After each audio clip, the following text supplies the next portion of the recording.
Hey guys, rainy day here in East Tennessee. I've not got a lot done today. I've not really done a lot this weekend. I feel like I have, but I've not really accomplished much.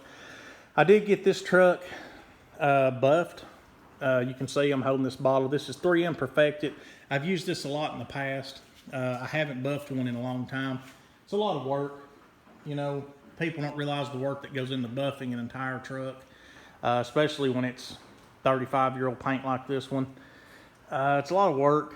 The only thing I sanded down was the hood. I didn't want to sand too much on the sides. I didn't want to break through.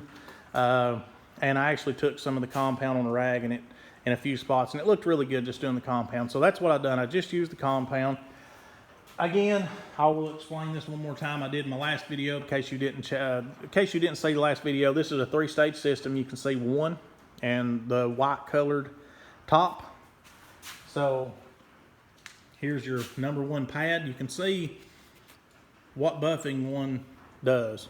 That's just oxidized red paint that's come off that truck. This pad was white, just like the top of that bottle. Here's your number 2. This is your machine polish. You can see the black top on it. And you have a black pad. Like I said, pretty well dummy proof. My blue pad is actually on my buffer still, but this is number 3 with a blue top. So your number 3 pad is blue. It's dummy proof, guys. That's why I like that system so well. If this is not something you do every day, it works really well. It's really good stuff, and it's very forgiving. I will say, if you're buffing one like this one that's got 35-year-old paint, you want to make sure to keep moving. You don't want to concentrate in one spot. If you get a little buildup of your polish, of your compound, you know, if you get a little spot or two that's built up, throw you a little more polish on that spot and knock that off. Don't just sit there with your pad burning down your paint, because it's not going to do any good. Throw you some wet compound on it and knock that off. Or you can get it off with your finger and a rag, you know, just kind of scratching at it. Don't just getting out of your fingernail scratching, but get you a rag and kind of dig down there and get that extra compound off. If that makes any sense to y'all. If you start buffing one, you'll see what I'm talking about. But if you don't get that off, whenever you remove it, the paint's liable to be a different color underneath. It may leave a mark there. Anyway, I wanted to do a video of me actually doing this and try to show y'all what I was talking about, but I was having trouble getting the camera set up. And to be honest with you, this is not hard, but at the same time, if you've never done it before, I don't want somebody going out and absolutely ruining their paint on my account. So I'm proud of the way the truck turned out. It looks really good, especially outside. If you could pull the truck outside, man, it looks awesome. It looks like a totally different truck outside. But anyways, that's where I'm at with it. I've got some speakers I'm going to put in it. I'm going to penetrol the inside of the bed. You can just kind of see it looks dull in there now. Still some oil and stuff where I hauled that little scooter, but you can see the difference in the paint, you know. But anyway, going to penetrol the inside of the bed. I penetroled the roof. This is penetrol, this is buff paint. So not a lot of difference there, guys. The penetrol looks really good, and it protects the paint. This paint was not bad enough for penetrol yet, in my opinion, so I just buffed it. But anyway, see the speakers I have here. I'm going to do something with the door jambs. I may penetrol them or just wax them or something, make them look a little better. But like I said, I'm not too concerned with selling this one at all. I really don't know that I'm even going to entertain the idea. I found a grill, which I think is new old stock. I tried to get down there and get it this morning. They never would write me back. When they finally wrote me back, I was right in the middle of some stuff and I couldn't break loose. So I offered them a little more money, see if they'd hold it till Thursday for me. That way I'll be free and be able to go get it. But if not, this grill is fine. There's nothing wrong with it. It just needs to be painted, and you know, theirs is new. So I'd rather just buy theirs and replace it and hang this one on the wall. But we'll see how that goes. 2% still sitting here. I've had a lot of interest in this truck. I mean, a lot of interest, and I don't know what it is. I've not had one person show up to look at it. I've had a bunch of people text me, email me, write me messages wanting to look at it, and they've just not set a time up. Maybe people just stay busy. I know a lot of people are kind of worried about turning money loose right now in our economy. I won't even get into that, but you know, maybe they're a little cautious as to what they're spending, and something like this is, you know, not really budget friendly right now in these times. So that's okay. I don't care. If the truck stays here, you know, forever, that's perfectly fine. I am going to scrape those stupid stickers off the bumper, clean the interior up. I got the wipers working on it. The horn's actually working now. Now the wipers, you know, when you turn them off, they stop wherever you turn them off at. They don't go into park. I can fix that later, but they are working. You know, if you get caught out in the rain, you can turn the wipers on, you can get home with it, which is much better than what it had. So that's where I'm at for now on it. It's ready to go. I guarantee you, I ain't started this truck today. I'll have to hook the battery up. I try to keep these batteries unhooked, just because of mice and stuff. I had one mouse get in here one time, and that was it. Not had any more issues with them.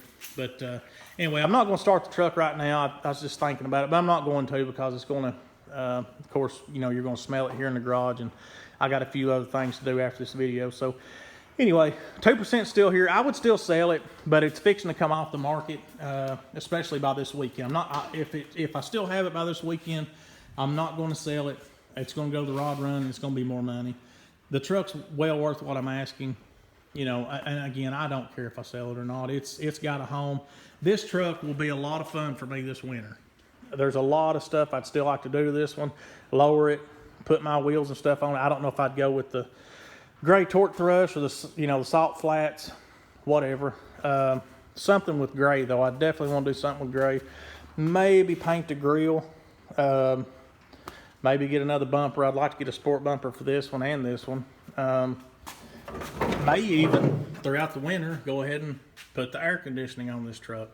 I've had a lot of people ask me about, does the air work? Well, there's a picture just like what you're seeing right now on my ads on Craigslist and stuff. So I'm not sure how these guys are. I don't know. Maybe they're just not even taking the time to look at the pictures, or you know, maybe they just don't fool this old stuff. They don't know, you know, anything. I try not to be too rude or mean. You know, once you get 100 messages asking, you know, silly questions, you do get a little aggravated and think, my goodness, you know, are you even reading that? Or are you looking at the pictures? Or you just want somebody to talk to? But it's all well and good. Like I said, I don't care if I sell either one of them. Now, I had somebody else comment the other day, said, oh, he loves it, and he hates it, he loves it, he hates it. Well, I don't hate any of them. I don't have a deep desire to get rid of anything. I like them all. You know, even Left Turn Bill, you know, that Primer's Best has that truck fought me to the bitter end, and I finally won on it. That's a really good truck now. Do I get aggravated? Sure. You know, when you mess with as many of them as I do, and guys, I work on a lot of this stuff. A lot of them y'all don't even see. You know, I don't do videos. Like right now, I'm working on Tim Dixon's and having a few little issues with it. I'll get them worked out. They're old trucks. They're going to have problems. I could patch a lot of this crap together and send it down the road and let somebody else discover it later on and let them deal with it and it be their problem. That's not me. I would rather pull this truck out of this garage and park it in the woods as I would to screw somebody over or lie to them about something. I'm not going to do it. So, yeah, I get aggravated because I want to fix every little thing, but it is what it is. You know, once I sell one, I'm pretty confident in it. If there's any issues, I let people know. I'm not going to lie to them or, like I said, try to patch it together and hide things. Now, to say you're going to buy this truck and take it down the road and something not happen to it, I couldn't tell you. This is an old truck, guys. This truck's older than I am. So, you know, they're old trucks. They're going to have issues. But anyways, like I said, when you try to work out all the little issues that I do, which I've got that from my dad. He's the same way. And I get on to him for it. Sometimes I think he worries himself to death with, you know, every little thing, but I do the same crap. So anyway, again, this truck, care nothing about selling it. This is a really good truck. I love this truck. I don't know why. I've probably had nicer trucks, but this one, everything just works so well on it, and just got a good look. But anyway, just wanted to give y'all an update on it, let y'all see, you know, where I got it buffed, kind of the finished product. Again, got to do the bed. I got to pull it outside to do the bed. So, you know, as soon as I get a good dry day that I'm not doing anything, I'm going to pull it out, wash the bed out really good with Dawn. dishwashing liquid and kind of scuff it up and then penetrol it and do something with the door jambs. And that's pretty much it. You know, when I go to the rod, whenever I go to the rod run, a hiccup there, I've got to clean this red stuff off these rubbers. Just a little bit of thinner on a rag, wipe that right off, it's no problem. But like I said, once I go to the rod run, if I don't sell the truck, I'm going to buy all that. All these little, I've got some of it. I've got the vent window seals. I don't think I have the sweeps or anything, but anyway, I'll get all that and replace all of those, you know, throughout the winter time here. Just kind of pick at it a little bit until spring. And, you know, that's that. Same thing with this one. Like I said, I'll have a lot of fun with this truck through the winter if I don't sell it between now and then. But, all right, guys, again, just wanted to kind of update y'all as to where I'm at. I haven't done a video in a couple of days. I've been really, really busy.